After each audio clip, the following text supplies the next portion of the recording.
15 दिसंबर 2025 उत्तर प्रदेश के संभल जिले का चंदौसी इलाका, और वहां लोग अपने अपने कामों पर निकल रहे थे। चंदौसी के पतरौआ रोड पर एक ईदगाह है जिसके ठीक पीछे एक गंदा, ठहरा हुआ और बदबूदार नाला बहता है। वहां के लोगों को पिछले कुछ दिनों से इस नाले के पास से गुजरते हुए एक अजीब सी सड़ांध मारती हुई बदबू आ रही थी। शुरुआत में, जैसा कि अक्सर होता है, लोगों को लगा कि ठंड की वजह से शायद कोई आवारा कुत्ता या जानवर मरकर नाले में गिर गया होगा। लेकिन जैसे जैसे दिन बीत रहे थे, वो बदबू कम होने के बजाय इतनी तेज और असहनीय होती जा रही थी कि उस सड़क से पैदल या गाड़ी से गुजरना भी मुश्किल हो गया था। आखिर में बदबू से तंग आकर इलाके के एक शख्स ने पुलिस को इन्फॉर्म की। सूचना मिलते ही चंदौसी कोतवाली की पुलिस की एक टीम तुरंत मौके पर पहुंची। पुलिस वालों ने जब नाले की तरफ ध्यान से देखा तो उस ठहरे हुए गंदे और बदबूदार पानी के बिल्कुल बीचों बीच एक काले रंग का भारी भरकम पॉलीथीन बैग तैर रहा था। बैग के आकार को देखकर ही पुलिस को अनहोनी की आशंका हो गई थी। पुलिस वालों ने किसी तरह लंबे हुक और रस्सियों की मदद से उस भारी बैग को नाले के दलदली किनारे तक खींचा। बैग से खून और सड़े हुए मांस की इतनी खतरनाक बदबू आ रही थी कि वहां खड़े रहना भी मुश्किल लग रहा था। जब पुलिस वालों ने उस काले बैग के रस्सी को धीरे धीरे खोला तो अंदर जो खौफनाक मंजर था वो किसी भी इंसान को जिंदगी भर के लिए सदमे में डालने के लिए काफी था। बैग के अंदर एक इंसान का धड़ पड़ा हुआ था। पुलिस और वहां के लोग इसे देखकर पूरी तरह चौंक गए थे। 20 सितंबर 2010 राहुल, जो मूल रूप से संभल जिले के ही राजपुरा थाना क्षेत्र का रहने वाला एक बेहद सीधा सादा, शांत और दिन रात कड़ी मेहनत करने वाला इंसान था। राहुल एक राजमिस्त्री का काम करता था। दिन भर भारी पत्थर उठाना, ईंटें जोड़ना और चिलचिलाती धूप में पसीना बहाना। उसका काम शारीरिक रूप से भले ही बहुत थका देने वाला था, लेकिन राहुल दिल का बेहद साफ और सीधा इंसान था। राहुल अपनी जवानी के शुरुआती दिनों में था और इन्हीं संघर्ष के दिनों में राहुल की सादी सी जिंदगी में रूबी की एंट्री होती है। रूबी चंदौसी की रहने वाली थी। पहली मुलाकात, फिर कुछ नजरों के इशारे और धीरे धीरे ये जान पहचान एक गहरे प्यार में बदल चुकी थी। राहुल ने जब रूबी को देखा तो उसे लगा जैसे उसकी वीरान पड़ी जिंदगी में किसी ने रंग भर दिए हों। रूबी के लिए राहुल के दिल में कोई दिखावा नहीं था, बस एक सच्चा और सीधा सा प्यार था। वो रूबी की हर छोटी बड़ी ख्वाहिश पूरी करना चाहता था। कुछ समय के रिलेशनशिप और मुलाकातों के बाद दोनों ने तय किया कि वो अपनी बाकी की जिंदगी एक साथ गुजारेंगे। 15 नवंबर 2010 दोनों के परिवारों की रजामंदी से राहुल और रूबी की शादी हो गई। शादी के शुरुआती दिन किसी भी आम और खुशहाल जोड़े की तरह बेहद खूबसूरत थे। राहुल दिन भर काम करता था और शाम को जब घर लौटता तो रूबी के चेहरे की एक मुस्कान उसकी दिन भर की थकान मिटा देती थी। दोनों के बीच एक बहुत ही गहरा रिश्ता बन चुका था। लेकिन शादी के कुछ ही समय बाद रूबी की खुशी और उसके परिवार के बेहतर भविष्य के लिए राहुल ने एक ऐसा फैसला लिया जो हर कोई नहीं ले सकता था। हमारे समाज में आमतौर पर शादी के बाद लड़की अपना घर छोड़कर लड़के के घर आती है, लेकिन राहुल ने प्यार की एक अलग ही मिसाल पेश की। रूबी को अपने मायके की याद आती थी और वो चंदौसी में रहना चाहती थी अपनी पत्नी की इसी खुशी की खातिर। राहुल ने अपना राजपुरा का घर, अपना परिवार, अपने बचपन के दोस्त, सबको हमेशा हमेशा के लिए छोड़ दिया। उसने अपना सारा सामान बांधा और वो अपनी पत्नी के साथ चंदौसी आ गया। रूबी के ही मोहल्ले में उसने अपना एक नया घर लिया। राहुल ने अपना पूरा सपोर्ट सिस्टम पीछे छोड़ दिया था, सिर्फ इसलिए ताकि उसकी पत्नी अपने लोगों के बीच खुश रह सके। चंदौसी आने के बाद राहुल ने महसूस किया कि राजमिस्त्री के काम से वो अपने परिवार को वो सुख सुविधाएं नहीं दे पाएगा जिसका सपना उसने रूबी के लिए देखा था। उसने हिम्मत जुटाई, अपना पेशा बदला और जूतों का व्यापार शुरू किया। शुरुआत छोटी थी, लेकिन राहुल की मेहनत में कोई कमी नहीं थी। वो बाजारों में जाता, होलसेल से जूते लाता और उन्हें बेचता था। वो एक छोटा व्यापारी बन गया था। साल बीतते गए। 12 मार्च 2015 उस दिन उनकी जिंदगी में एक नई खुशी आई। राहुल और रूबी एक प्यारी सी बच्ची के माता पिता बन गए थे। अब राहुल अपनी बच्ची के भविष्य के लिए और ज्यादा मेहनत कर रहा था। राहुल बाहर मेहनत कर रहा था और घर में रूबी घर और बच्ची को संभाल रही थी। साल दर साल बीतते गए। राहुल का जूतों का व्यापार अब पहले से बेहतर चल रहा था। उसकी बच्ची अब स्कूल जाने लगी थी, लेकिन क्योंकि बिजनेस अब बड़ा हो गया था, इसीलिए काम के सिलसिले में माल की खरीदारी और सप्लाई के लिए राहुल को अब अक्सर चंदौसी से बाहर रहना पड़ता था। वो दूसरे शहरों और बड़े बाजारों के चक्कर काटता था। कई बार तो वो 2-2, 3-3 दिन तक घर नहीं लौट पाता था। लेकिन जब भी वो वापस घर आता था, रूबी उसके लिए उसके पसंदीदा खाना बनाती थी।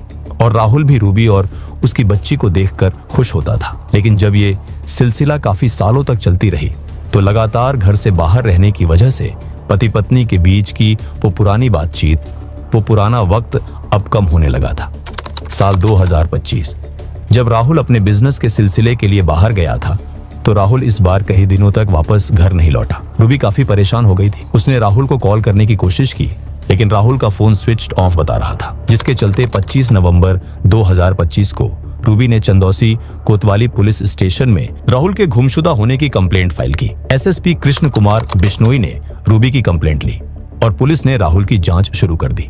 कई दिनों तक पुलिस ने राहुल के बारे में पता लगाने की कोशिश की लेकिन पुलिस को राहुल का कोई सुराग नहीं मिल रहा था। दिन बीत रहे थे लेकिन राहुल का कोई अता पता नहीं था। 15 दिसंबर 2025 उस दिन कृष्ण कुमार बिश्नोई को एक शख्स का कॉल आता है और वो शख्स कहता है कि चंदौसी के पतरौआ रोड पर एक ईदगाह है जिसके ठीक पीछे एक गंदा, ठहरा हुआ और बदबूदार नाला बहता है।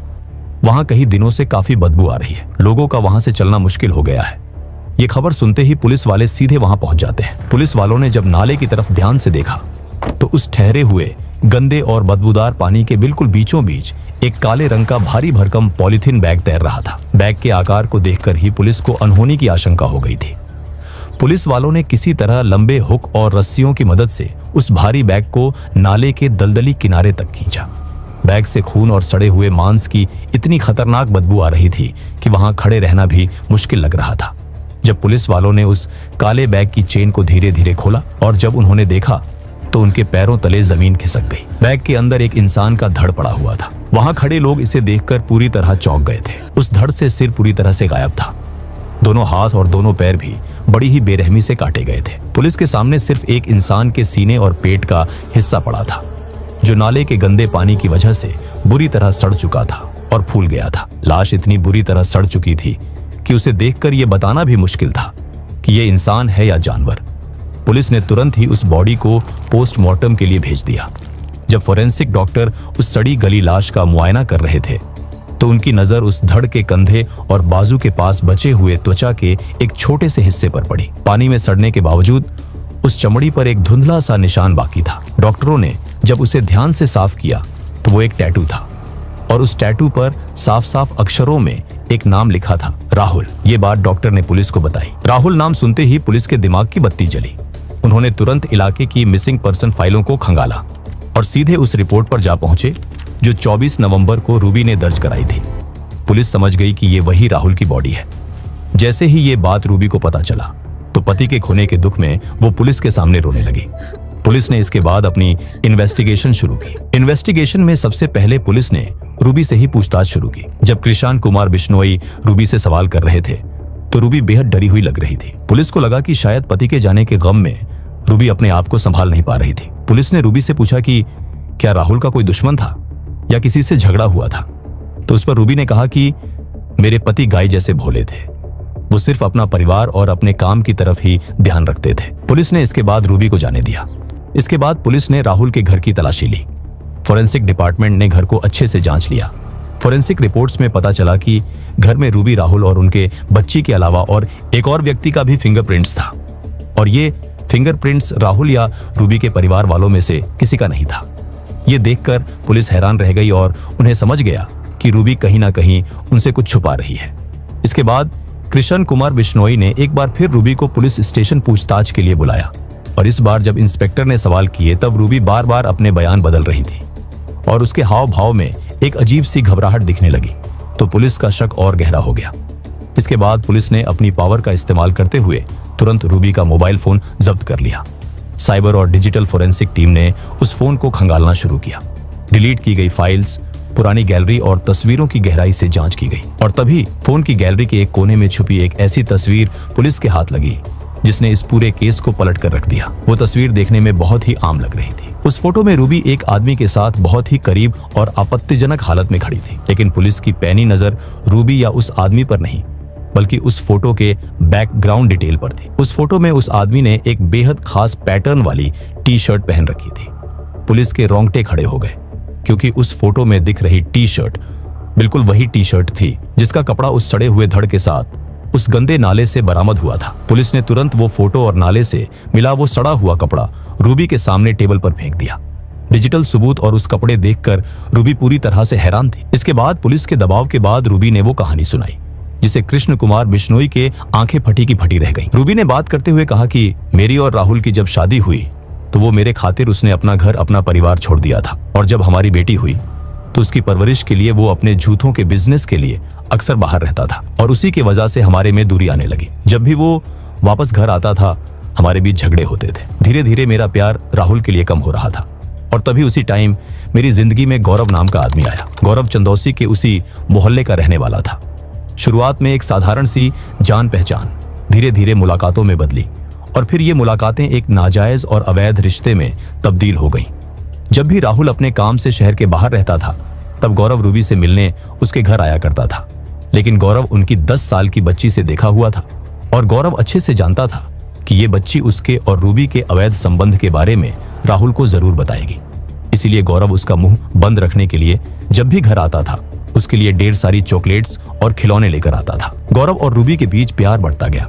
दोनों के बीच शारीरिक संबंध हो चुके थे, और राहुल ये सबसे बेखबर बाहर उसकी बीवी और परिवार के लिए मेहनत कर रहा था। नवंबर 2025 जब राहुल अपने बिजनेस के लिए बाहर गया था तो गौरव हमेशा रूबी से मिलने आ रहा था, लेकिन फिर 17 नवंबर 2025 उस रात को रूबी और गौरव दोनों साथ में अपने बेडरूम में थे जहां वो इंटीमेट हो रहे थे। रूबी को लगा कि राहुल कुछ दिन के बाद आएगा, लेकिन कुछ वजह से राहुल उसी रात अपने घर आ गया। जैसे ही राहुल ने अपने बेडरूम का दरवाजा खोला उसके पैरों तले जमीन खिसक गई।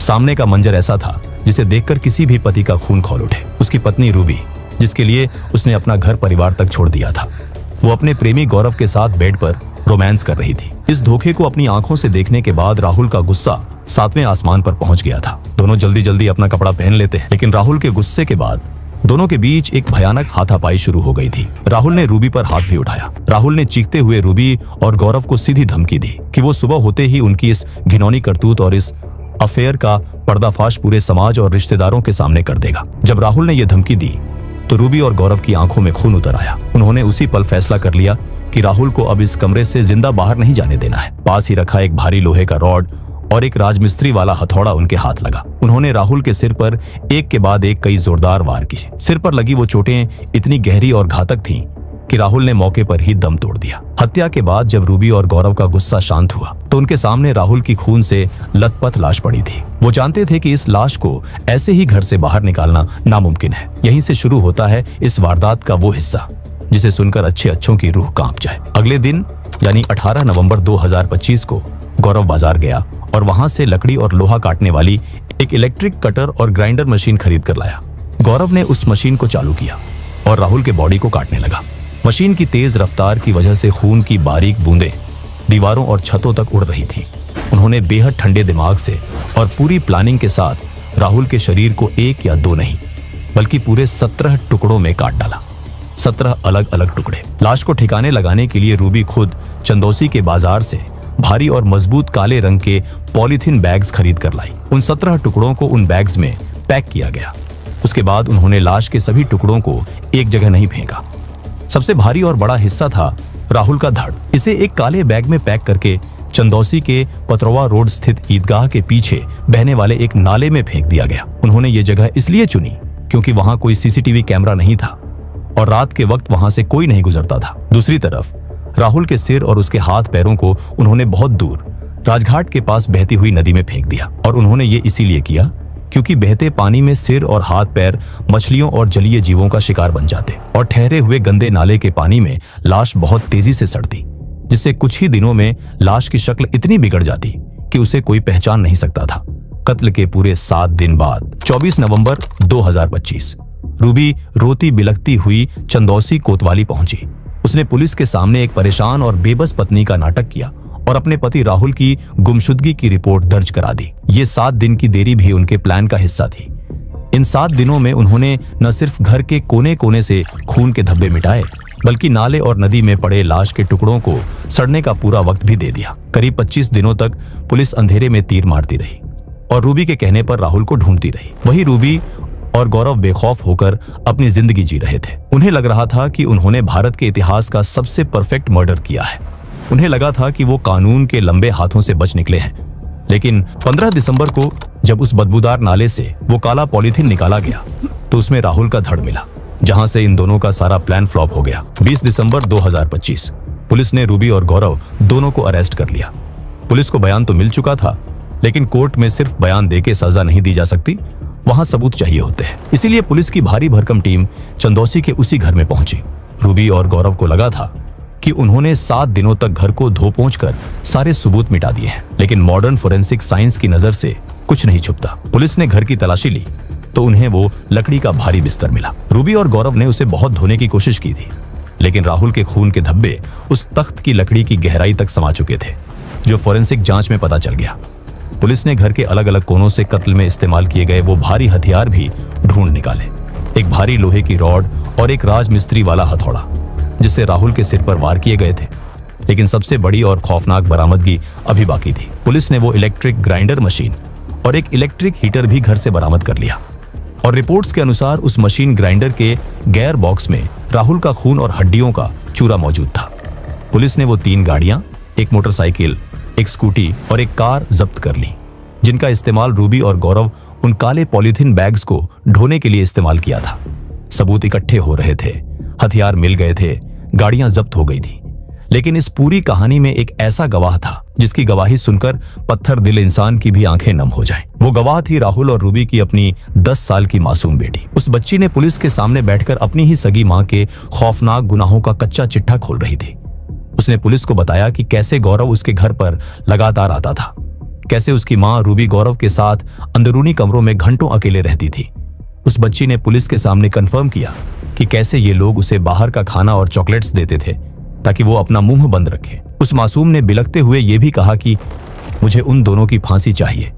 मेरी मां ने मुझसे मेरे पिता को छीन लिया है, उन्हें छोड़ना मत। एक बच्ची जो अपनी ही मां के लिए फांसी मांग रही थी। एक पति जिसके 17 टुकड़े उसी के घर में कर दिए गए। सबूत पक्के थे, गवाह सामने थे, लेकिन पुलिस के सामने अब भी सबसे बड़ा लीगल चैलेंज बाकी था। सिर और हाथ पैर नदी में बह चुके थे। बिना सिर वाली लाश को कोर्ट में 100% पहचान साबित करना बहुत मुश्किल होता है। डिफेंस के वकील इस बात का फायदा उठाकर कोर्ट में यह साबित करने की कोशिश कर सकते थे कि नाले में मिला धड़ राहुल का है ही नहीं। इसीलिए पुलिस ने एक ऐसा दांव चला जिसका कोई तोड़ विज्ञान या कानून के पास नहीं है, द डीएनए इंपेरेटिव। नाले के उस सड़े हुए पानी और भयंकर बैक्टीरिया के बावजूद फोरेंसिक पैथोलॉजिस्ट्स ने उस धड़ के सबसे अंदरूनी हिस्से से सुरक्षित डीएनए निकाल लिया था। अब इस डीएनए को राहुल और रूबी की बायोलॉजिकल बेटी के डीएनए से मैच किया गया। रिपोर्ट में 99.9% मैच था। विज्ञान ने अदालत में साबित कर दिया कि वो सड़ा हुआ शरीर किसी और का नहीं बल्कि राहुल का है। जैसे जैसे साल 2026 की शुरुआत हुई, यूपी के न्यायिक सिस्टम में इस केस की चार्जशीट दाखिल की गई। रूबी और गौरव को गिरफ्तार करके लंबी जुडिशियल कस्टडी में भेज दिया गया है। अपराध की बर्बरता को देखते हुए अदालत ने उनकी हर जमानत की अर्जी को सिरे से खारिज कर दिया है। पुलिस ने उनके खिलाफ 3 सबसे खतरनाक और बड़ी धाराएं लगाई हैं। सेक्शन 302 आईपीसी यानी हत्या, सेक्शन 201 आईपीसी यानी सबूत मिटाना, सेक्शन 120 बी आईपीसी यानी आपराधिक साजिश। साथ ही कोर्ट में उनकी बेटी ने भी गवाही दी। अब देखना होगा कि क्या उन दोनों को फांसी मिलती है या नहीं। अगर आपको हमारी ये इन्वेस्टिगेटिव डॉक्यूमेंट्री और ये रिसर्च पसंद आई हो तो चैनल को सब्सक्राइब जरूर करें और कमेंट्स में बताएं कि क्या रूबी और उसके प्रेमी गौरव को फांसी की सजा मिलनी चाहिए। अपनी राय जरूर दें।